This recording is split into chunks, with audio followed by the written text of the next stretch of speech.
ชมคมใสมณีเทวีมณีหุนตราทรงพระชายาสิริจันทรานาคดำตาเตยัมปีอิมัชมิงต้นกระพือมาถวายแด่พระสงฆ์ขอพระสงฆ์จงหัก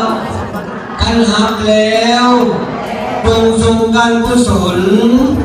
ผลละบุญแก่เจ้าทิงเจ้าฐานเจ้ากรรมนายเวรเจ้าบุญนายคุณขอจงมาหักเอาส่วนบุญกุศลที่พวกข้าน้อยทั้งหลายได้อุทิศให้แล้วในวันนี้ขอจงไปฮอดไปถึงเดชก็ขาดเถินสาธุสาธุสาธุอนุโมทนา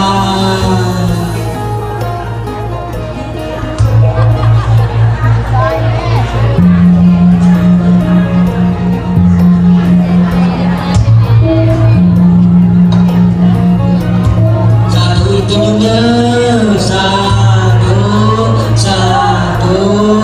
สาธุอนุโมทนาญาติโยมใดประชาสัมพันธ์เด้อบางทีก็รับจากชาวบ้านเขาสอบประกาศแล้วก็เจริญจังเนาะประเด็นยังไงมนตรามณีนาคเทวีสีนาคาบาดาลเด่นดาวดลดา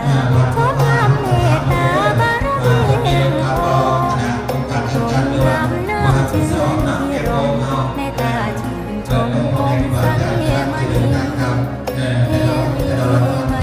ณีทรงพระชายาสิริจันทรานาคดำเพียงกายสร้างธรรมบริบูรณ์ระบุนนำนาต่อมาจะมีออกสมบัติเนาะตอนนี้ต่อมามีปัจจัยอยู่2 นาคเทวีมนตรามณีนาคีนารมาทรงนำทรงอาจมณีนินนารมาดารดาดลนาคี